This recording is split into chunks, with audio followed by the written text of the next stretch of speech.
ধ্বংসপ্রাপ্ত অর্থনীতিকে পুনরুদ্ধার এবং নৈরাজ্য দূর করে জনজীবনে স্বস্তি ফিরিয়ে আনার কঠিন কাজটি। 2025-26 অর্থ বছরে অন্তর্বর্তী সরকার 7,90,000 কোটি টাকার বাজেট প্রস্তাব করেছে, যেখানে উন্নয়ন বাজেট 2,30,000 ও পরিচালন এবং ভর্তুকি ব্যয় 5,60,000 কোটি টাকা।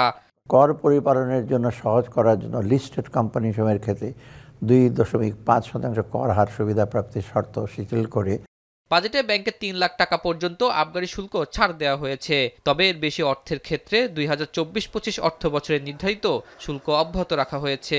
সেই সাথে কালো টাকা সাদা করার সুযোগ শুদ্ধ জমিতে বিনিয়োগের মাধ্যমে আগামী অর্থ বছরে রয়েছে, কিন্তু এই বিনিয়োগের কর আরও কমানো হয়েছে।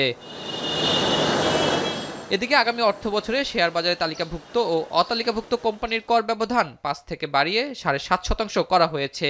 সেক্ষেত্রে চলতি অর্থ বছরের শর্ত পালন আগামীতে থাকছে না। এছাড়া কোম্পানি তালিকাভুক্ত করানো মার্চেন্ট ব্যাংকের কর 37.5 থেকে কমিয়ে 27.5% করা হয়েছে। আর বিনিয়োগকারীদের সেবা দেওয়া প্রতিষ্ঠান ব্রোকারেজের উৎসে কর 0.05 হতে কমিয়ে 0.03% করা হচ্ছে। কিন্তু প্রতিষ্ঠানের জন্য বেশ কয়েকটি সুবিধা দেওয়া হলেও আগামী বাজেটে সাধারণ বিনিয়োগকারীদের জন্য কোনো নির্দিষ্ট আসার খবর নেই। মার্কেট রেট যে কিংবা আমরা যদি বলি এটাকে যে প্রাইস ডিসকভারি মেকানিজম, এটা বাংলাদেশে কমপ্লিটলি অ্যাবসেন্ট। এবং এই কারণে যেটা হয় যে বাংলাদেশি এন্টারপ্রেনাররা কিন্তু আসলে কখনোই ঠিক থাকেন না যে তাদের কোম্পানি অ্যাপ্রোপ্রিয়েট প্রাইসে আইপিও করতে পারছে।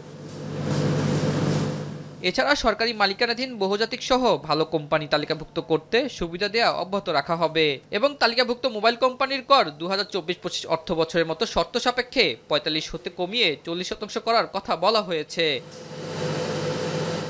জন্মসূত্রে বাংলাদেশি ছিলেন অথচ পরবর্তীতে নাগরিকত্ব ত্যাগ করেছেন এমন ব্যক্তি পতিত আওয়ামী সরকারের আমলে কর পরিশোধ না করে নানা উপায়ে বিদেশে অর্থ পাচার করেছে। সেসব অর্থের উপর কর ও জরিমানা আরোপের বিধান করা হয়েছে প্রস্তাবিত বাজেটে।